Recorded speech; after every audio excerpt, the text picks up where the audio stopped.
Hello fourth class, कैसे हो बच्चों आप? आई होप आप सभी अच्छे होंगे। आज हम रीड करेंगे हमारी हिंदी प्रभा बुक का 4th चैप्टर।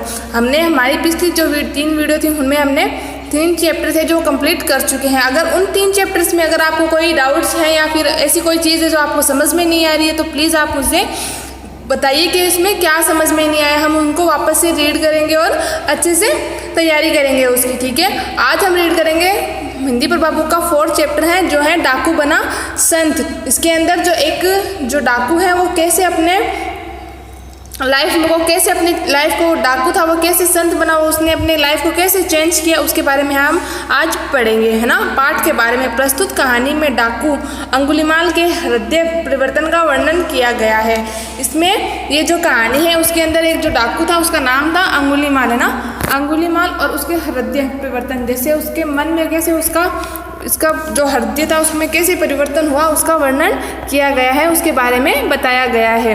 तो एक बार महात्मा बुद्ध विचरण करते हुए, मतलब विचरण का अर्थ होता है घूमते हुए, कौशल राज्य की राजधानी श्रावस्ती गए। महात्मा बुद्ध थे, महात्मा बुद्ध के बारे में आपने सुना ही होगा, है ना। वो विचरण मतलब जो वो एक बार घूमते हुए वह अपने किसी कौशल राज्य की राजधानी, मतलब कौशल राज्य की राजधानी श्रावस्ती गए। कौशल के महाराज प्रसेनजीत, मतलब जो कौशल के जो महाराज, जो वहाँ के जो राजा थे उनका नाम था प्रसेनजीत, महात्मा बुद्ध के परम भक्त थे, मतलब वो उनके भक्त थे। परम भक्त मतलब बहुत ही अच्छे भक्त थे। महाराज ने महात्मा बुद्ध का बहुत आदर सत्कार किया। महाराजा थे उन्होंने महात्मा बुद्ध का बहुत ही आदर और सत्कार, मतलब अच्छे से उनका वेलकम किया जब वो उनके गांव पहुंचे तो। किंतु बुद्ध को लगा जैसे महाराज कुछ चिंतित और उदास हैं। वो उनके महात्मा बुद्ध के परम भक्त थे तो वह उतना तो जानते ही हैं कि वे किसी चीज़ को लेकर वे बहुत ही परेशान हैं या फिर बहुत ही उदास हैं। महात्मा बुद्ध को उनको ऐसे अंदेशा हुआ। कारण पूछने पर महाराज प्रसेनजीत ने बताया कि कुछ दिन से राज्य में एक भयंकर डाकू ने घोर आतंक मचा रखा है। जब महात्मा बुद्ध ने उन्हें पूछा कि भैया आप इतने उदास क्यों हो यार, आप, है ना, मतलब आपके मन में इतनी चिंता क्यों है, तो कारण पूछने पर उन्होंने महाराजा, जो वहाँ के महाराज थे, वहाँ के राजा थे प्रसेनजीत, उन्होंने बताया कि हमारे राज्य में कुछ दिन से ना एक जो भयंकर डाकू आया हुआ है उससे वह बहुत परेशान है। उसने बहुत ही घोर आतंक, मतलब बहुत ही ज़्यादा आतंक, मतलब अफरा तफरी मतलब मचा रखी है ना, कि उन्होंने उनके गांव में बहुत ही ज़्यादा डर का माहौल था ना, आतंक मतलब डर का माहौल बना रखा था पूरे गांव में। सारे जो गांववासी थे वो सारे डरे सहमे से रह रहे थे। अंगुलीमाल का नाम अंगुलीमाल का डाकू लोगों को लूटने के साथ साथ निर्दयपूर्वक, मतलब उनकी हत्या भी कर देता था। जो निर्दयपूर्वक क्या, उसको मतलब बिना दया के, उसको दया भी नहीं आती थी, है ना, तो उसने वो क्या करता था, उनकी हत्या कर देता था। उनके मन में थोड़ा भी ऐसे नहीं होता था किसी की हत्या करते हुए। राजा ने बताया कि क्रू अंगुलीमाल का नाम कुछ और ही था, पर उसने प्रतिज्ञा ली थी कि वह 1000 लोगों की हत्या करेगा।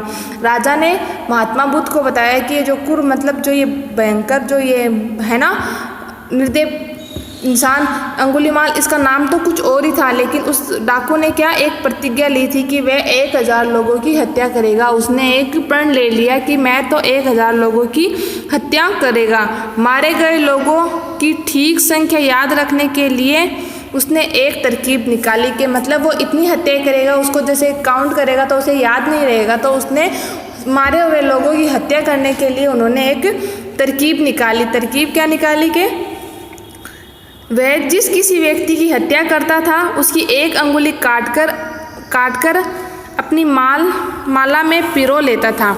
इसलिए लोग इसको डाकू के अंगुलीमाल कहने लगे। मतलब ये जो डाकू था ये मतलब मारे हुए लोगों को याद रखने के लिए ये क्या करता था, कठोर, मतलब ये कठोर इंसान, उनको मारने के लिए मारकर उनकी हत्या करने के बाद उनकी एक अंगुली काट लेता और अंगुली काटकर वह जो अपनी गले में एक माला पहनता था उस माला में पिरोकर वह अपनी माला में पिरो लेता था, वह अपनी गले में डाले रखता था। इसलिए लोग इस ना डाकू को अंगुलीमाल कहने लगे, इसलिए इसका नाम अंगुलीमाल हो गया ना। भयभीत मतलब डरा हुआ, भयभीत मतलब डरा हुआ राजा है ना। भयभीत राजा ने महात्मा बुद्ध को यह भी बताया कि उस डाकू के भय से सारी प्रजा थर थर काँपती है। मतलब इस महात्मा बुद्ध को महाराजा ने बताया कि इस डाकू के डर से जो प्रजा मतलब वो रहने वाले राज्य में रहने वाले लोग है ना, प्रजा का अर्थ होता है वहाँ पे रहने वाले जो निवास करते थे वे लोग क्या उससे थर थर काँपती थी, मतलब बहुत ही डरती थी। जाने कब किसकी बारी आ जाए, मतलब पता नहीं कि भाई कब किसकी बारी आ जाए, किसको वह मार दे। राजा की यह बात सुनकर महात्मा बुद्ध ने डाकू अंगुलीमाल से मिलने का निश्चय किया। मतलब ये बातें उनकी सुनकर महात्मा बुद्ध ने मतलब उनसे मिलने के लिए निश्चय किया। मतलब उन्होंने ऐसे सोचा कि उनको उनसे मिलना चाहिए। महात्मा बुद्ध ने राजा को ढाढ़स बंधाया, और ढाढ़स मतलब उनको ऐसे हिम्मत दी, और वह उसे घने वन की ओर चल दिए है ना। मतलब जो महात्मा बुद्ध है उन्होंने राजा को ढाढ़स बंधाई, मतलब उन्हें मतलब उनको एक ऐसे मतलब ऐसा दिलाया कि ठीक है वह सब कुछ ठीक कर देंगे, आप चिंता मत करो है ना। इतना कहकर मतलब वे क्या करें, वह घने जंगल में चले गए। जहाँ अंगुलीमाल रहता था, महात्मा बुद्ध को सभी वन में जाने से मना किया, पर उन्होंने हंसकर सबकी बात टाल दी। मतलब वह उस जंगल में निकल गए, क्योंकि उन्हें उनसे उस डाकू से मिलना था, तो उन्होंने क्या किया, उस घने जंगल की ओर निकल गए जहाँ पर वह डाकू रहता था। महात्मा बुद्ध को सभी ने उस जंगल में, उनको डर था कि कहीं जो महात्मा बुद्ध हैं वह वहाँ जाएंगे, कहीं वो उन्हें भी न मार दे। उन्होंने फिर भी महात्मा बुद्ध ने उनकी बातें हंसकर टाल दी, मतलब हंसकर टाल दी। वन घना होता जा रहा था। घना मतलब बहुत ही ज़्यादा, मतलब झाड़ियाँ वगैरह जो थी वो घना जंगल था, और महात्मा बुद्ध झाड़ियों के पास से निर्भय होकर बढ़ते जा रहे थे। मतलब बिना किसी डर के वे क्या कर रहे थे, जो जंगल में बढ़ते जा रहे थे। सहसा किसी ने कर्कश आवाज़ में कहा, ठहर जा, कहाँ जा रहा है। सहसा मतलब किसी ने कहा, कर्कश आवाज़ मतलब एकदम कड़क आवाज़ में कहा, ठहर जा, कहाँ जा रहा है ना। मतलब वो देखते किसी ने आवाज़ आई जो कि बहुत ही भयंकर थी। महात्मा बुद्ध ऐसे चलते रहे मानो कुछ सुना ही नहीं। महात्मा बुद्ध थे, उन्होंने इग्नोर कर दिया, उन्होंने ऐसे कहा कि मतलब ऐसे कि उन्हें कुछ सुना ही नहीं। फिर ज़ोर से आवाज़ आई, ठहर जा। फिर किसी ने ज़ोर से आवाज़ लगाई, ठहर जा। महात्मा बुद्ध रुक गए। महात्मा बुद्ध थे जो चलते जा रहे थे इग्नोर करते हुए, फिर वह वहाँ रुक गए। उन्होंने पीछे पलटकर देखा, एक भयंकर डाकू खड़ा था। उन्होंने जैसे ही पीछे पलटकर देखा तो एक उनके पीछे था, वो एक डाकू खड़ा था। ऊंचा, लंबा और गठीला शरीर, मतलब कठोर शरीर, लंबे लंबे नाखून, काला रंग, तना हुआ चेहरा और क्रोध से जलती हुई लाल लाल आंखें। उसके हाथ में तेज कृपाण, मतलब जो एक तेज तलवार, और गले में अंगुलियों की माला पड़ी हुई थी। वह बहुत ही डरावना लग रहा था। मतलब ये जो वो अंगुलीमाल जो डाकू है वो किस टाइप का दिखता था, वो एकदम भयंकर तो डाकू था। उसके लंबा और गठीला शरीर, मतलब सुडौल शरीर, लंबे लंबे नाखून, काला रंग, तना हुआ चेहरा और क्रोध से जलती हुई लाल लाल आंखें। जो उसकी आंखें थी, उसकी आंखों में बहुत ही तेज गुस्सा था।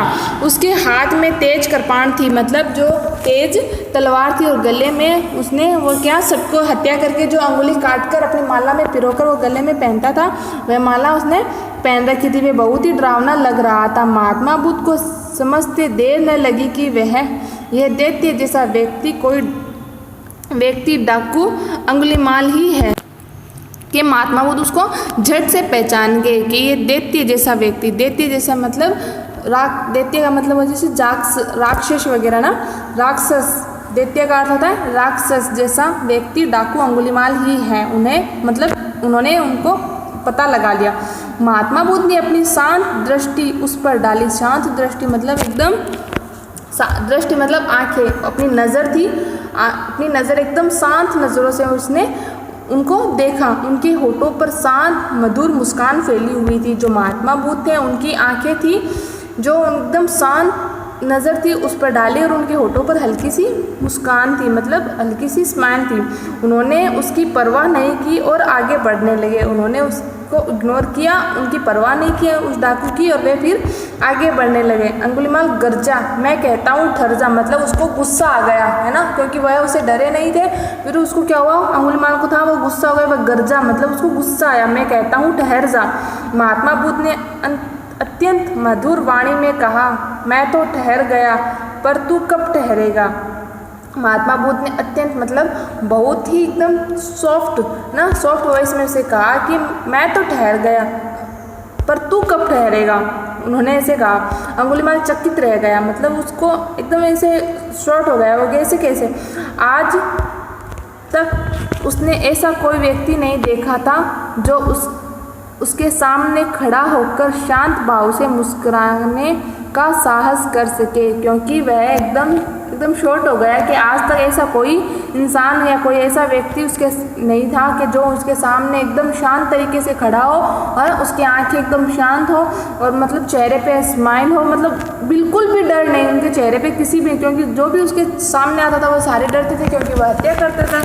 लेकिन महात्मा बुद्ध एक ऐसे इंसान थे क्योंकि उन्हें उनका बिल्कुल भी डर नहीं था। उसने देखते ही बड़े बड़े साहसी लोगों की घिघी बंद जाती थी। घिंगी बतला मतलब बहुत डर जाना है ना, घिंगी बतला मतलब जो भी कोई उनके सामने आता है वह डर जाता है। अंगुलीमाल बोला, हे सन्यासी, क्या तुम्हें डर नहीं लग रहा है। अंगुलीमाल जो डाकू था उन्होंने महात्मा बुद्ध से कहा, हे सन्यासी, हाँ तुम्हें डर नहीं लग रहा है, देखो मैंने कितने लोगों को मारकर उनकी उंगलियों की माला पहनी है। अंगुलीमाल ने कहा कि हे सन्यासी, क्या तुम्हें डर नहीं लग रहा है, मैंने कितने लोगों को मारकर उंगलियों की माला पहनी। महात्मा बुद्ध बोले, तुझसे क्या डरना, हमें उससे डरना चाहिए जो सचमुच ताकतवर है। महात्मा बुद्ध थे, उन्होंने कहा कि मैं तुझसे क्यों डरूं, है ना, हम अरे तुझसे डरना भी क्या, हमें उससे डरना चाहिए जो सचमुच ताकतवर है, जो कि वह ईश्वर के बारे में कह रहे हैं कि हमें तो उससे डरना चाहिए कि जो सचमुच ताकतवर है।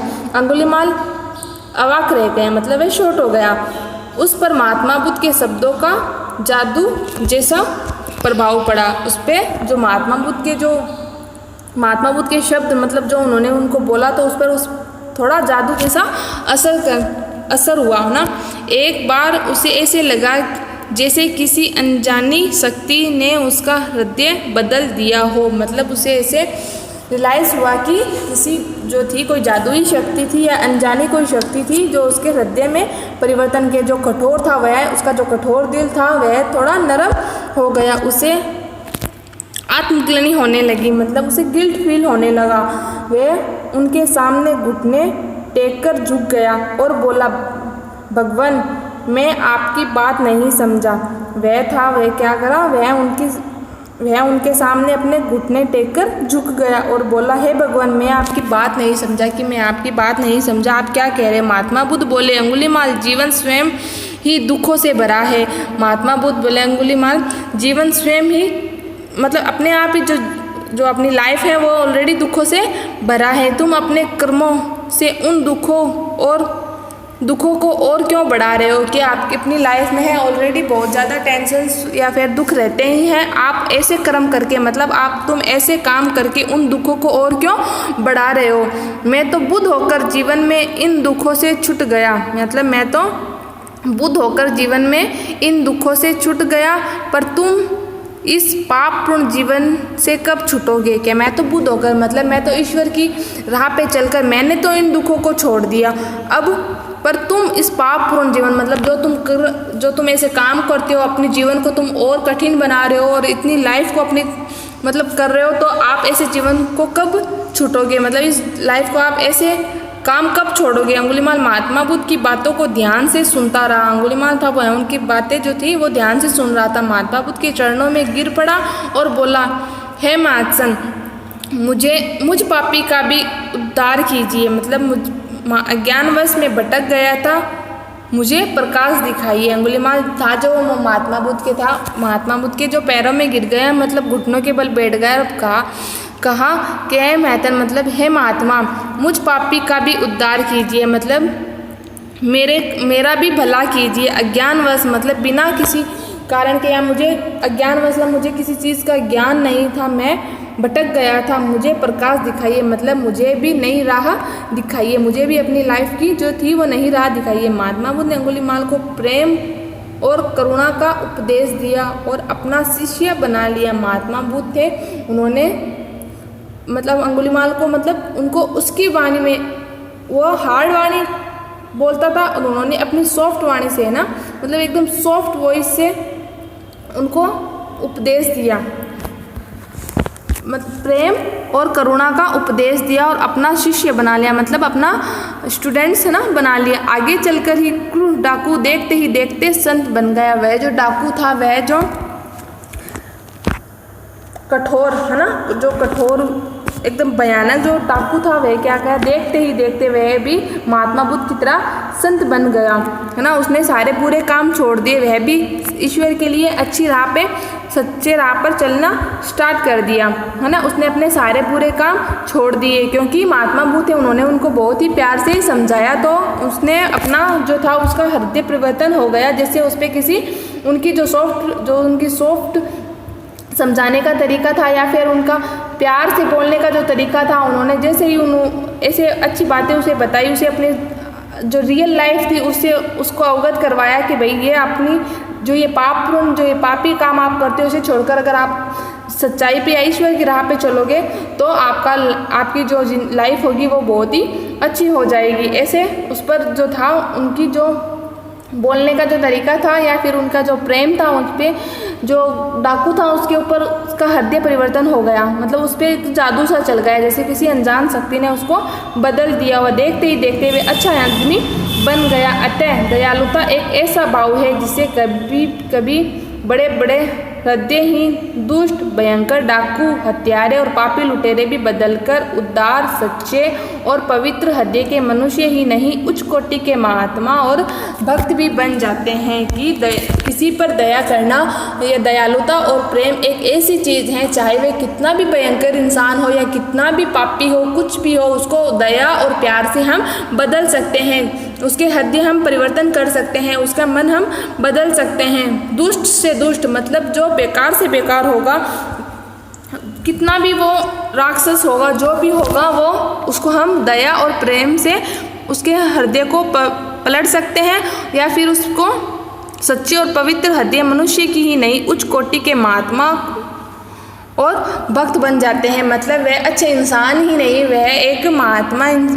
महात्मा और उच्च कोटि के महात्मा और भक्त बन जाते हैं या संत बन जाते हैं। कि अगर किसी के साथ अगर हमें चेंज करना है, अगर वह अपनी लाइफ में गलत कर रहा है, तो हम उसे प्यार से और दया से कैसे उसको सही राह दिखा सकते हैं। इस जो कहानी थी, इससे हमें यही शिक्षा मिलती है कि हमें किसी के साथ, अगर सामने वाला हमारे साथ कठोर है तो हमें उसके जैसा न बनकर उसे प्यार से और दया करके उसको अच्छे से समझाना चाहिए, ना कि उसके जैसा हमें कठोर बनकर उसे समझाना चाहिए। उससे क्या होगा, वह तो नहीं, उसके मन में कुछ परिवर्तन होगा या नहीं होगा, लेकिन हमारा जो था वो हम जरूर नुकसान कर बैठेंगे। इससे अच्छा कि इस कहानी से हमें यही शिक्षा मिलती है कि बच्चों, हमें किसी को भी अगर सही राह पे लेके आना है तो हमें उसे प्रेम और दया से अच्छा और उसका सच्चा बनाना चाहिए। अगर इस लेसन में अगर आपको कुछ नहीं समझ में आया है तो प्लीज़ आप मुझे वापस से बताइए, ठीक है। ओके, टेक केयर बच्चों।